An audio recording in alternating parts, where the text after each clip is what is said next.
sons and Pandu's sons too, when they gathered for the battle at Dharmabhumi, holy ground Kurukshetra.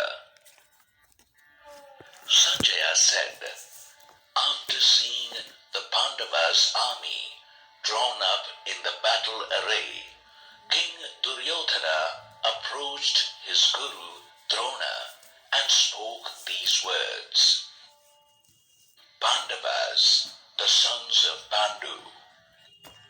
O Master, look at this vast army of Pandavas arrayed for the battle by your intelligent disciple and Drupada's son Drishtadyumna. There are great archers and warriors like Bhima and Arjuna in this army.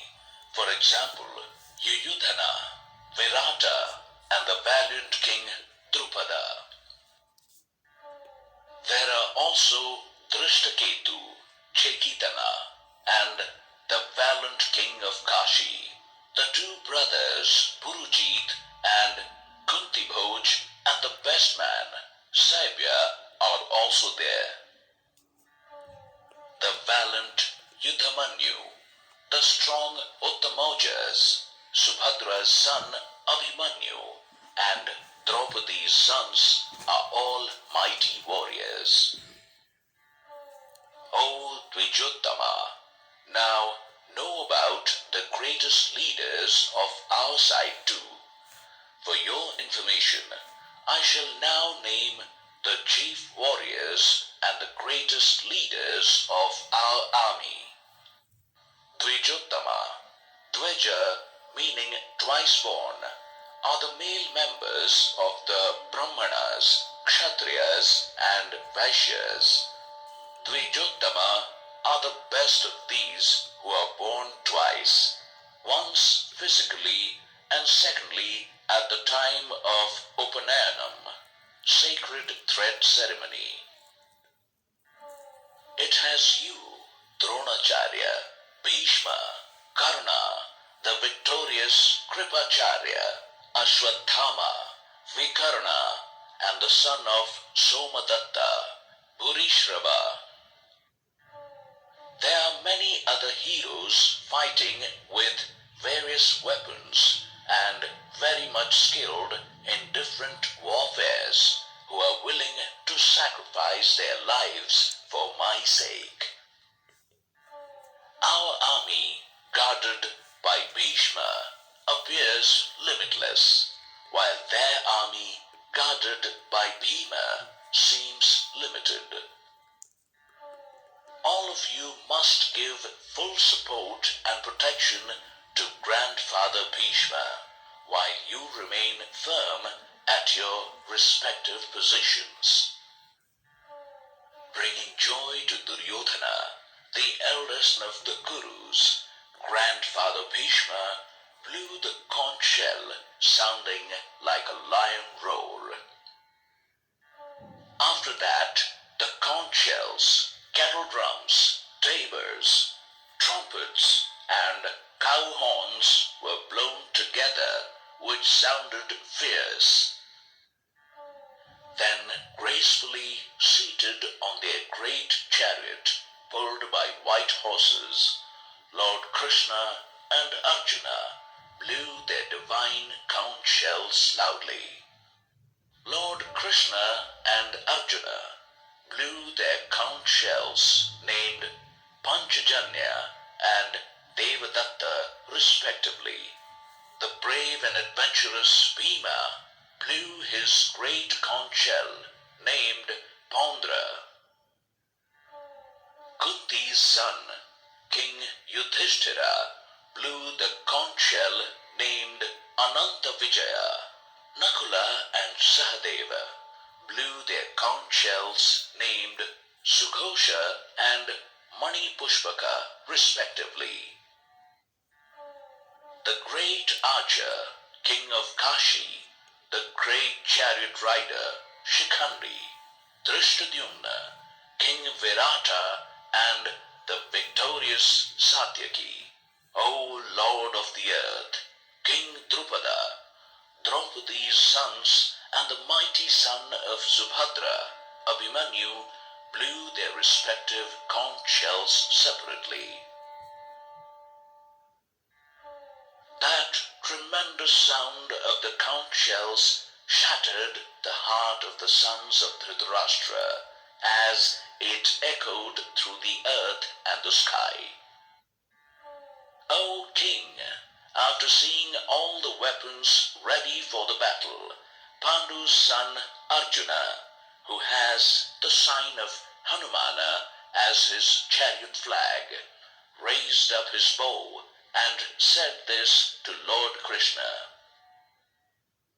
Arjuna said, O Achyuta, please place my chariot in the center of both the armies, so that I can see clearly those who are standing here with an intention to fight and with whom I have to fight in this war. Achyuta, another name of Lord Krishna, meaning the one who is divine. I would like to see all those who have come to fight from the side of evil-minded Duryodhana, son of Dhritarashtra. Sanjaya said, O Bharata, having thus been requested by Arjuna, Lord Krishna drew up his chariot exactly in the middle of the two armies. Bharata, another name of Dhritarashtra, meaning descendant of King Bharat. Surrounded by Bhishma, Drona, and all the other great rulers of the planet, Lord Krishna spoke, O Partha, look at the members of the Kuru family assembled here. Partha, another name of Arjuna, meaning the son of Pritha, Kunti.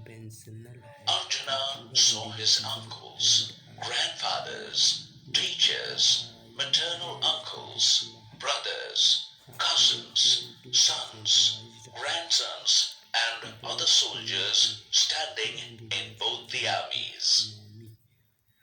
Arjuna saw his fathers-in-law and well-wishers standing in both the armies. Seeing all of them assembled for the battle, he was filled with deep compassion, and thus spoke these words in sorrow.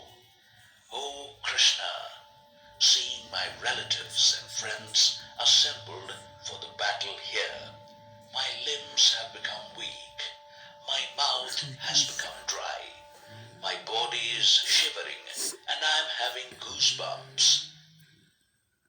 My bow, Gandiva, is slipping from my hand, and my skin is burning. My mind is flooded with doubts, and I am unable to stand. O Keshava, this seems to me as an unfavorable indication. I do not see any good in killing my kinsmen in the battle. Keshava, another name of Lord Krishna, meaning he who has beautiful hair. O Krishna, I don't want victory, kingdom, or pleasures. O Govinda, what is the benefit of acquiring such kingdom or pleasures? Govinda, another name of Lord Krishna, meaning knower of the self. The ones for whom we desire kingdom, enjoyments, and pleasures stand here in the battle, ready to sacrifice their life and wealth. These are all teachers, fathers, grandfathers, sons, grandsons, uncles, fathers-in-law, brothers-in-law, and other relatives. O Madhusudana, I may be killed by them, yet I do not want to kill them, even for the sake of a kingdom expanding over 3 worlds, let alone the earth. Madhusudana, another name of Lord Krishna, meaning